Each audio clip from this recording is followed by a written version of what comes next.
Karibu sana kwenye channel yetu pendwa ya Apostle Katambi. Channel hii inatufundisha mahubiri ya neno la Mungu na kuweza kuzijua siri za ufalme wa giza. Siku ya leo nichukue nafasi hii katika ulimwengu wa roho, nitazungumzia kwa nini unaota ndoto unafukuzwa na nyoka. Kwa nini unaota ndoto unafukuzwa na ng'ombe? Kwa nini unaota ndoto katika ulimwengu wa roho unafukuzwa na nyoka, ng'ombe katika ulimwengu wa roho? Tutaanza kujifunza kama ifuatavyo. Kama wewe ni mara yako ya kwanza kuingia kwenye channel yetu ipendwa ya Apostle Katambi, kuna vipindi vingi nimetafasiri vya ndoto. Kwa nini unaota unakula chakula, unaota unafukuzwa, unaota uko shambani, unaota vitu mbalimbali nimetafasiri katika channel yangu ya Apostle Katambi. Unaweza kaangalia video, zipo katika channel hii. Na ili upate vipindi vyetu, unaweza ukasubscribe channel hii, ukaenda ukagusa alama hiyo ya kengele, maandishi ya mekundu hapo, ukabonyeza kwenye simu yako, ukaenda ukagusa alama ya kengele, utakuwa moja kwa moja umejiunga na channel hii. Kwa tutakapoleta masomo moja kwa moja utayapata kwa wakati na kwa muda unaotakiwa. Na unaweza pia ukaandika hitaji lako hapo chini kwenye comment kwamba naota ndoto na hii, tafasiri yake ni nini? Nitakupa tafasiri. Mungu akubariki sana. Pia unaonisikiliza unaweza kaandika umesikia katika mkoa gani, nchi gani. Kaandika tu hapo, labda Kongo, labda Mbeya, labda London au Saudi Arabia, ukaandika hapo. Mungu akubariki sana. Leo tunataka tujifunze kwa nini unaota ndoto unafukuzwa na nyoka.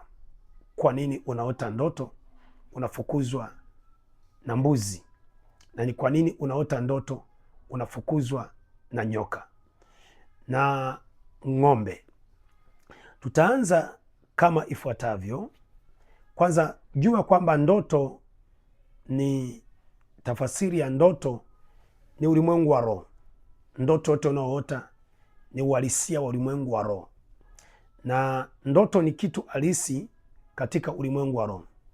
Kwa ukile unachokiota na hichi kilicho katika ulimwengu wa mwili ni vitu viwili tofauti sana. Kile unachokiota na kilicho katika ulimwengu wa mwili ni vitu viwili tofauti sana. Tutaanza kama ifuatavyo. Yusufu alipoota mfalme Nebukadreza alipoota kwa habari ya sanamu ya shaba, akaonyeshwa sanamu imesimama, kuna sehemu ya chuma, kuna sehemu ya udongo. Tafasiri kwa nyingine kabisa. Yusufu alipoota, Farao alipoota kwa ajili ya masuke, ng'ombe 7 waliokonda na ng'ombe 7 waliokonda. Tafasiri kwa tofauti kabisa.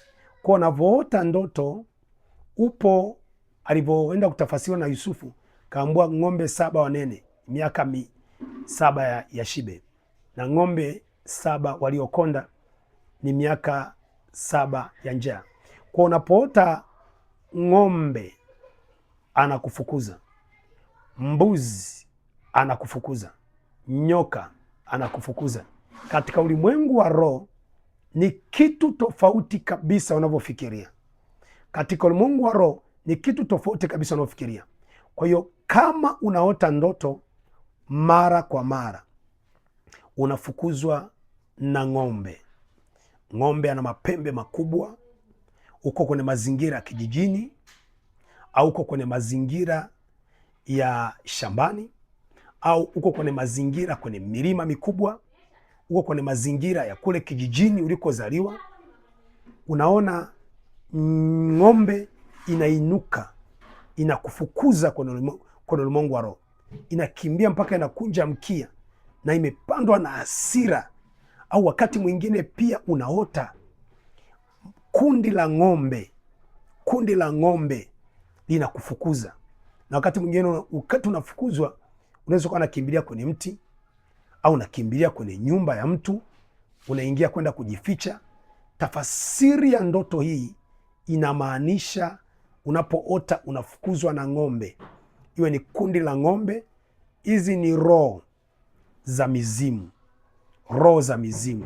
Tafasiri ya kufukuzwa na ng'ombe katika ndoto, hizi ni roho za mizimu, zinakuwa zinakufuatilia katika ulimwengu wa roho.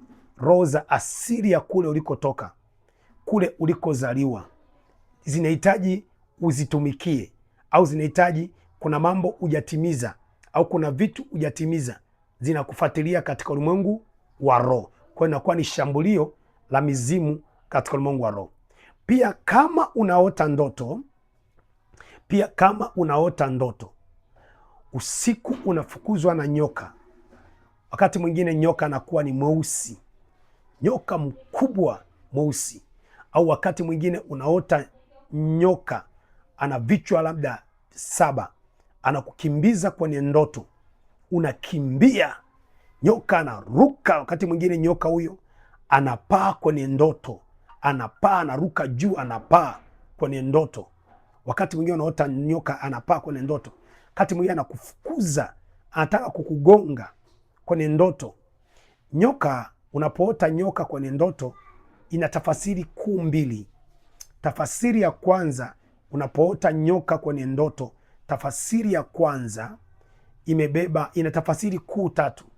Tafasiri ya kwanza, unapoota unafukuzwa na nyoka, inamaanisha nguvu za kichawi, nguvu za uchawi, roho ya uchawi. Unapoota nyoka inakufukuza, yani cha kwanza imebeba shambulio la kiroho la kichawi.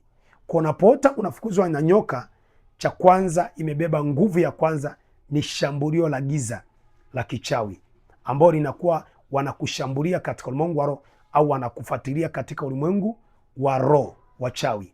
Shambulio la kwanza ni nguvu ya kichawi. Lakini pia unapoota, hilo ni sehemu ya kwanza, unapoota unafukuzwa na nyoka.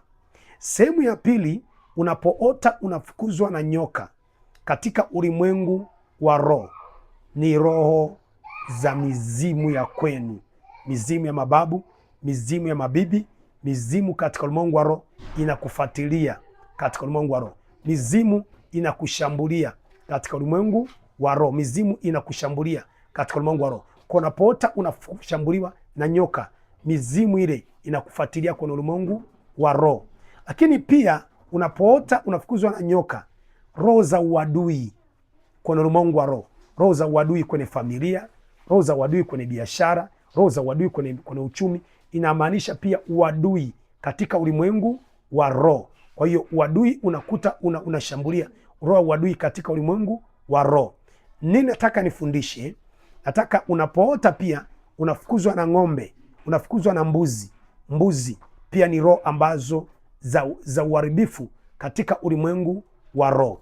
Unaweza kunifuatilia katika somo lijalo, itafundisha namna kutoka katika hizi roho na namna unapoota hizi ndoto mbaya za kukuwa unakimbizwa na nyoka, unakimbizwa na mbuzi, unakimbizwa na wanyama. Ndoto hizi nitafundisha katika somo lijalo. Utanifuatiliaje kupata somo hilo? Unaweza ukasubscribe channel hii. Baada ya kusubscribe na ukalaiki na kuweka comment yako, itakufundisha na Mungu wa mbingu na nchi atakusaidia. Utapata maombi yako kwa wakati katika jina la Yesu aliye hai. Kumbuka ni channel yetu pendwa ya Apostle Katambi. Karibu sana, washirikisha na wengine katika jina la Yesu aliye hai. Amen.